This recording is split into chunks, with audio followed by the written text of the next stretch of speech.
Welcome again today. Today is Thursday, June 11th. You can tell I have a very special guest with me. Again, thanks for coming so many times to talk to me. Well, thank you. It's been my pleasure. I don't see myself as a special guest. I just see myself as a community member being a guest on your show. Well, you are a special guest.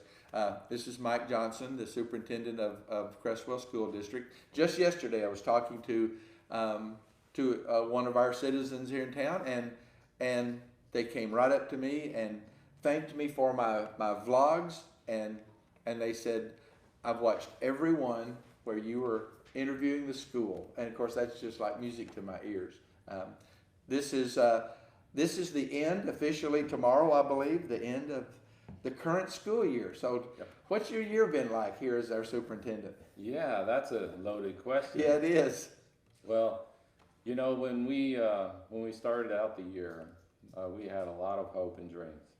We were looking at this student investment account funding.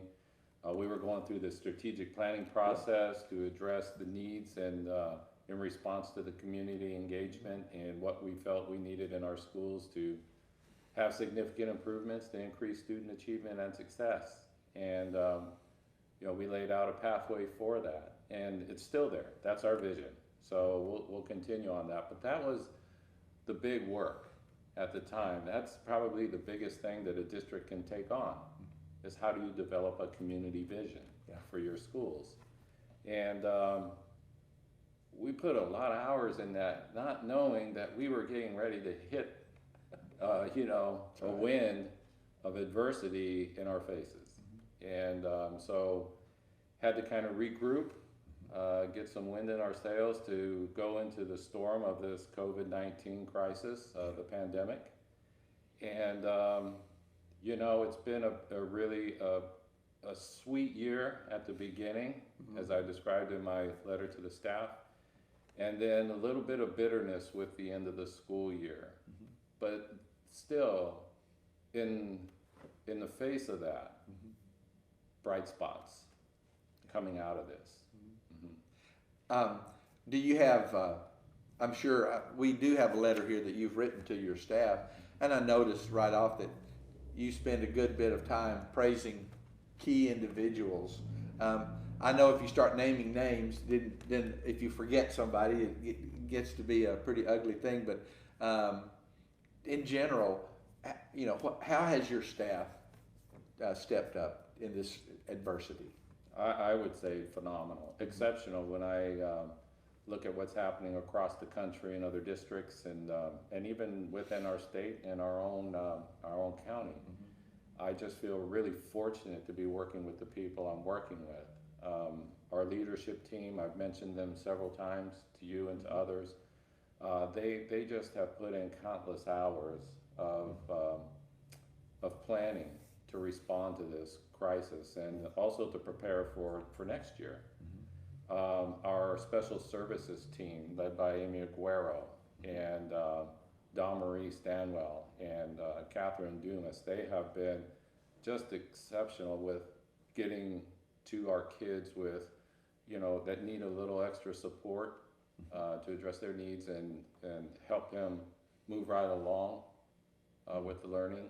I mean, that has been really a brick wall in most districts. Yes. And I wouldn't, I don't want to put out there that we were perfect, that we did everything to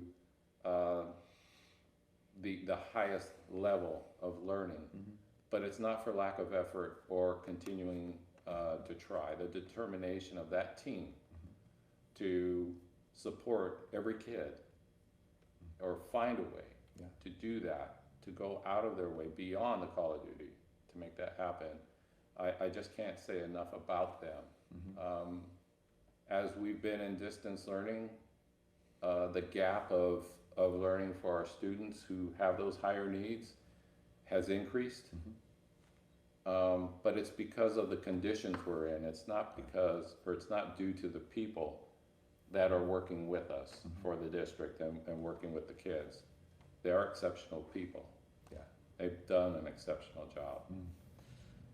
Well, just went through a little bit of graduation. I got to go with one of the seniors, and Nick Kabishta, as he graduated, got to be there and watch him graduate, and it was very different.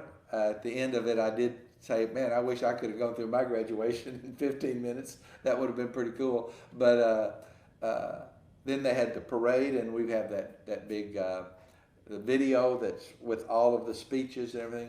You did a phenomenal job. Your staff was really, they did wonderfully in that. Yeah, and I have to, you know, the principals and assistant principals, I have to give it to them and working with their staffs at the schools. Yeah. They really pulled that off. They developed a plan, and they really went after it. And, you know, in a situation where they could have not put out as much effort and it would have been acceptable, they wouldn't allow that. Yes. And the principals, Adam, Shirley, and Amy, they were out to make the best end of the year that they could, and the staff right along with them. Yes, I could tell that. That's I noticed in our newspaper the big article on Shirley as she steps down as she retires. So you know, the year's over now. The school year's over, and so you get to just take a break all summer, right? Because next year is just back to totally just the normal school year, right? Yeah, that's a nice thought. Oh well, that was my fantasy. Tell us a little bit about next year. Well, you know, it's all about planning, and we're looking at every scenario possible in preparing for the start of the school year. The leadership team of the district has been working for the last few weeks on researching best practices, given the scenarios we might find ourselves in at the beginning of the year. We'll be working through the summer. Our plans will be due to ODE. Okay. By August 15th. That's the deadline. So we have plenty of work to do over the next month. For my team, my leadership team, the work continues. Their time off is going to be somewhat limited. I'm not a driver. I don't want to drive them in the ground, that's for sure. But ODE is putting these deadlines on us, and we're going to meet them. We always do. So the Oregon Department of Education, they set some guidelines. Is that correct? I mean, they set some definites. Is that what they do? Well, they set out the guidance for reopening schools next year, and that's the Ready Schools Safe Learners guidance. And they've provided strategies for us to prepare with that guidance, but a lot of the decisions that will be made at the local level. So between myself and the Oregon Health Authorities, we'll be collaborating on a weekly basis. I'll be monitoring the situation for the county and for our community, and then I'll know, hopefully, a couple of weeks out if we're going to shift into some response for special conditions that arrive to us. Gotcha. Okay, so at our church, you know, with a normal attendance of somewhere in the 160, 180 people, membership just barely over 200, and we're going to open this Sunday, reopen, and it's amazing. We've had people with different opinions about how to do it, and with primarily adults, you know, under 200 folks that normally attend, and we've had differences of opinion of how to reopen.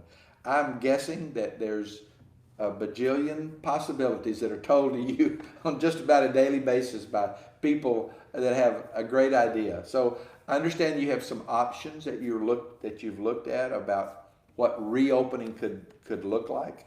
Can you tell us anything about those? Whether it's going to continue off-site, or is it going to be some kind of combination of off-site, on-site? What are we looking at? Well, you know, there are several approaches to this, to the answer of the question you're asking. But you know, one thing that I really learned through the strategic planning process was to engage the community in your plans. And so we've had experiences this spring, each of us. We have our own perspective on things that are required of us during a pandemic like this. And our students had an experience, our parents experienced things, and our district staff experienced things. And with distance learning and remote learning. And there's a difference between the two. Yes. So I'm going to want to get their perspectives on this. You know, what did they perceive to be successful? What things were okay but can improve? And what things during this pandemic were not successful at all? So I'm going to want to get their feedback and input and use that data as I discuss with our staff, our teachers, on how we want to develop our plans for the next year. What will our plans be? Yeah. There are 4 scenarios that we're looking at. One is full on-site, face-to-face learning. And until we hear differently, that's the direction that we'll be going. That's what we've been advised to do by the state. And if there's not a crisis at hand in September, then that's how it looks. There's a hybrid model out there where you're on-site face-to-face for part of the time, and then you're in distance learning or remote learning the other part of the time for instruction. And so how that might look is a half a day you're in school for maybe English, science, math, and another history. And then on the offsite, you may be looking at exploratory enrichment activities for maybe CTE courses or physical education or something of that nature. And so when you're on site, attendance is going to be every day that you're on site. You're required to be on site. When it's off site, attendance might be every other day to check in during that remote time. Then there's full distance learning off site and online learning. And so similar to what we're in right now, what we've been in for the last 8 weeks or so, it's full distance learning. Yes. And so then the attendance then would be around 1 to 2 times a week, but a lot of check-ins throughout the week. But attendance to monitor and make sure that we have students in class, in school. And then our 4th model that we'll need to prepare for is our temporary online learning. So if there was an outbreak or a confirmed case in one of our schools, we know that we're going to need to rest out of school for a period of time. It could be up to a month. We've been in that scenario now for 2 months. But that guidance is provided by OHA. They assess the situation, they give me their recommendations, they let me know how widespread or how sensitive the situation might be for that virus to spread. And then I'll make decisions on how long we'll be in distance learning for that school. Depending on that guidance. And that could vary from school to school. So it could be affecting at the elementary level, but we don't have siblings or kids at the middle and high school that have been infected with the virus. So we may be operating, 3 schools in 3 different ways. When we talk about schedules, and schedules have come up, our master schedules for the middle and high school, it's a real challenge to tell people what our schedules are going to be at this point because we don't know the conditions we're going to be in. We could be in a regular schedule right now like we were in the fall this last school year. And that would be grand. That's the ultimate. That's what we want. But, then again, if we're in one of these response modes for instruction, we don't have a schedule where kids would be rotating to classes at the elementary level. Not so much, maybe music and PE. They may be going to reading groups or something like that. But at the middle and high school, they're changing classrooms every 50 minutes. Yes.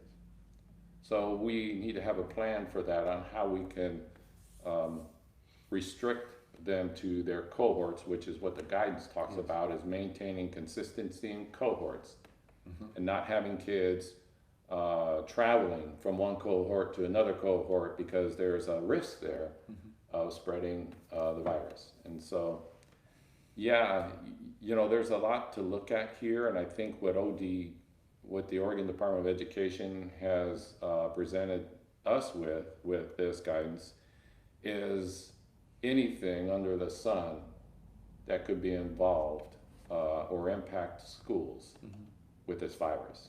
And so that's how we're going into this as a district. Yes.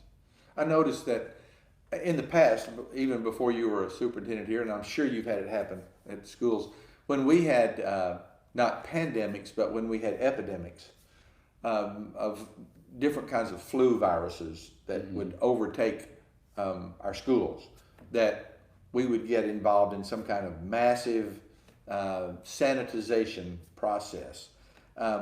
If you had to do that for the whole school district with this, is that something that's simple, or is that a huge thing to do? I mean, is it millions of dollars, or what's involved in this sanitization? We read a lot about it, and I'm wondering what's involved for the school district if we have to do that.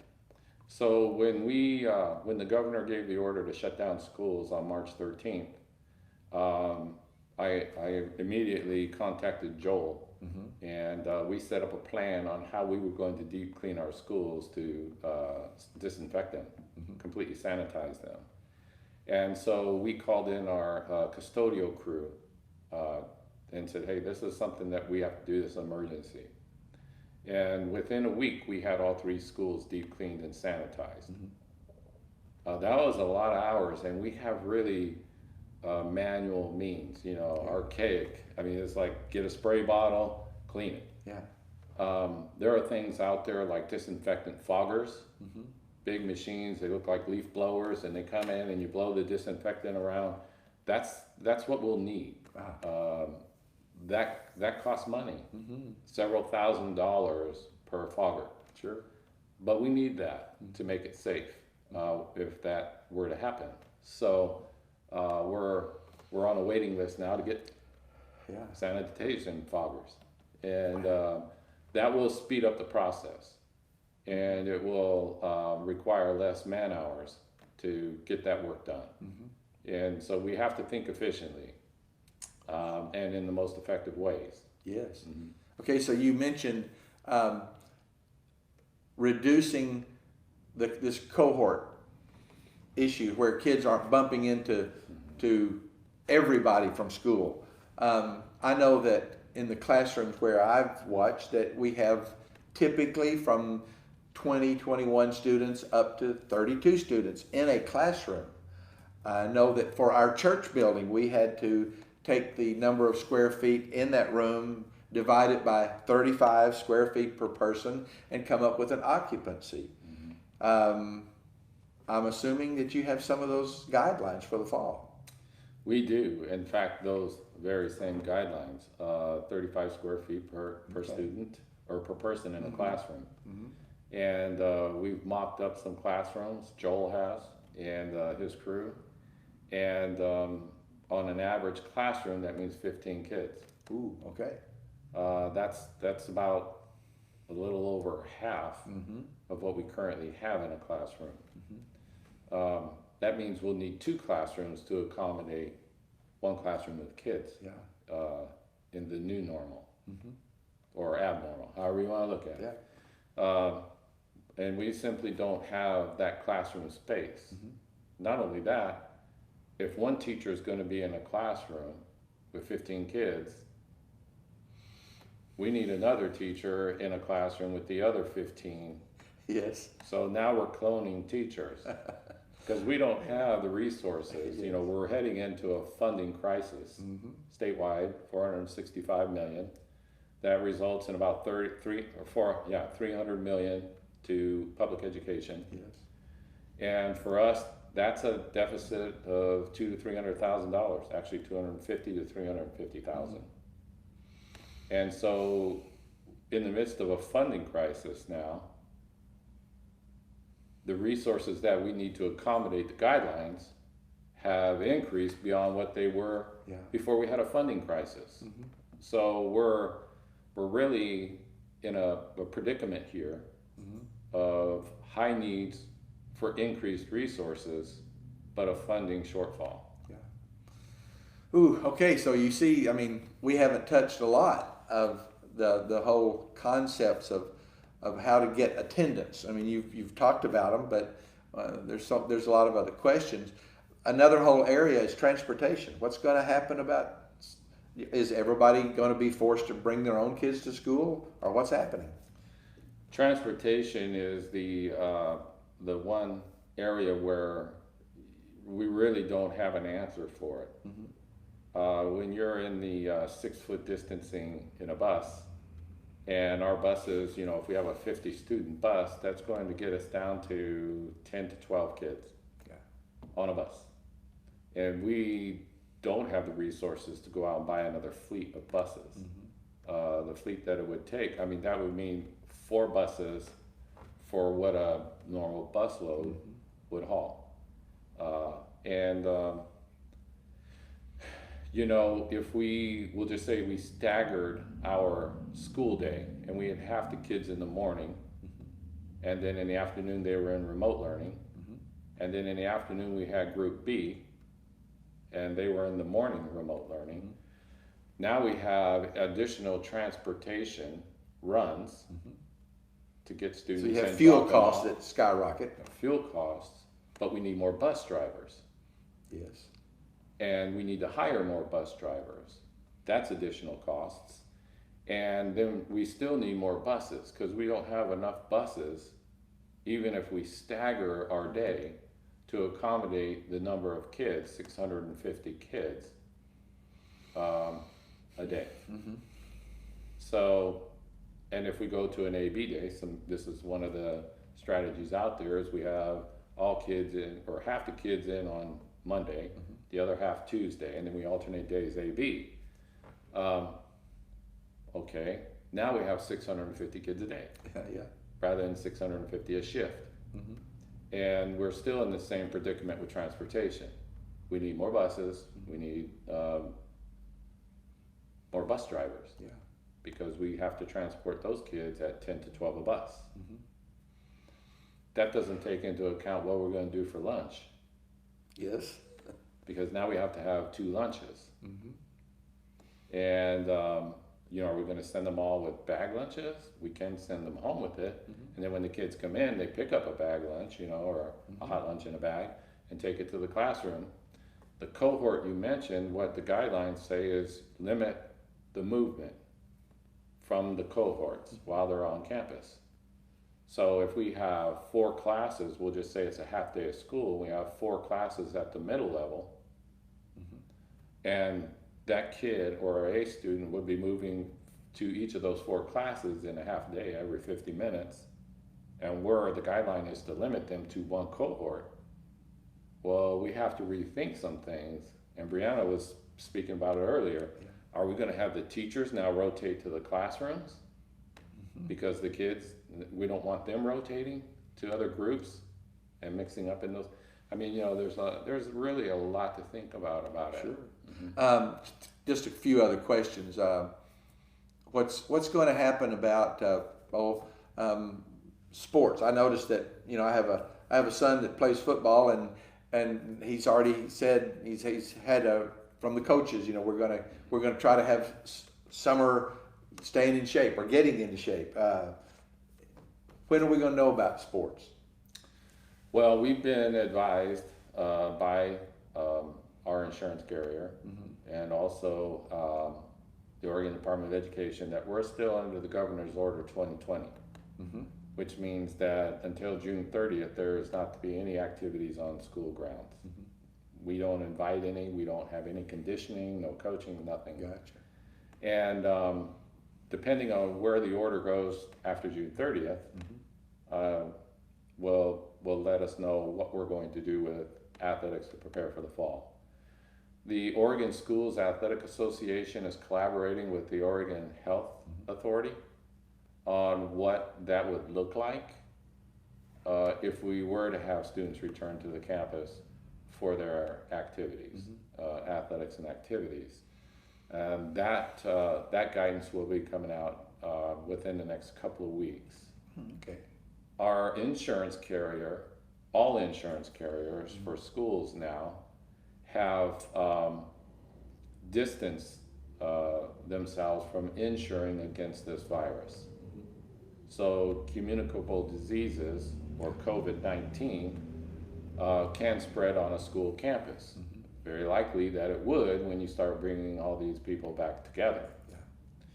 And they're not going to cover the liabilities for that. And there are people who will point to the district and say, you didn't provide this, you didn't do that, and this happened to my kid and put us at risk. Yeah.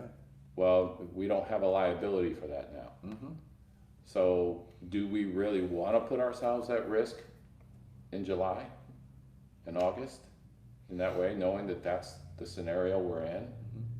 I have to really think about that. Of course. My priority is, well, of course, is always student safety, and that's not real safe, for one. Second is to maintain the viability of the district. And that doesn't sound like it's being, Gotcha. really solid and keeping the district in good stead, financially or safely. Yeah. So there is more to come, more conversations to have with the Oregon Health Authorities and Oregon Department of Education about that. I want to do what's best for kids, what's safest for kids and staff. That's the priority. And then we'll kind of work it out from that point to make sure that the conditions allow that. Yeah. And it does force you, and this is not a bad thing, to focus so strongly on what your mission is as a school district. Because all of the other things are wonderful, but they're not the core. And getting your students educated and ready for their adulthood, that's where you are, right? You get to go back to connect, care, and continue to learn. Yes. So, I mean, that makes sense. Even though this subject of sports is so important to students and families, and yet it's a little bit on the side when you think about the core. So our hearts go out to you in those kind of decisions, but I think we all understand liability. Let's talk about field trips next fall. What's going to happen there?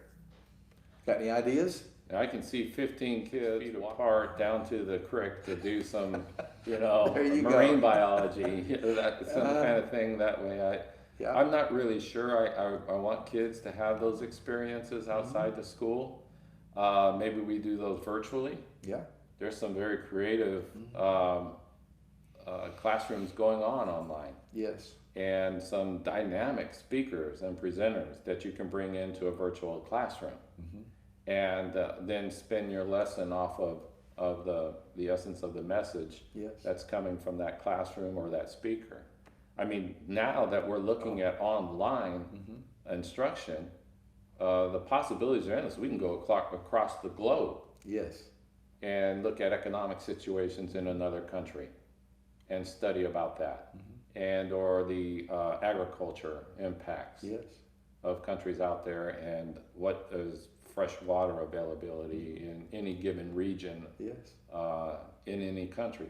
I mean, now it's kind of like, the box is, we're outside the box Yes. completely on global experiences and learning, which is where we want to teach our kids to Yes. think globally. Yes. And so now we're actually engaging globally, or at least we're thinking of that as a strategy. We should be. Yes. I am. Yes. And I know that the leaders of this district are.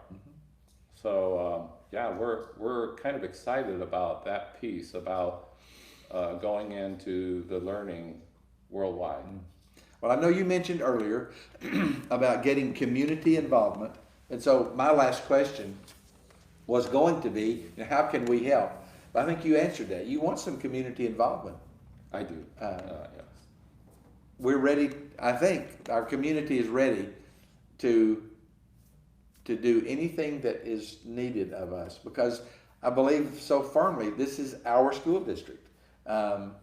We do pay our taxes to help the school district exist, but there's so much more that has been done in the past and will continue to be done. And I expect to even step up to do more. I can't speak for our community, but I know I hear from people, we want to help. Well, I can say, I've been in this district now 7 months. Mm-hmm. Wow. 7 months. And I've called to the community to engage and support us, to inform us, Mm-hmm. to help guide us into being an exemplary district. Mm-hmm. And each call has been answered by the community. When I asked for input into surveys, when I asked folks to show up for community forums, Mm-hmm. the strategic planning committee, always the community stepped up and participated. And I'll be calling on the community again. Mm-hmm. You know, I need your input. I need to know what your needs are. Yeah. Each kid's needs, each family's needs, so that we can prepare learning and with those needs met.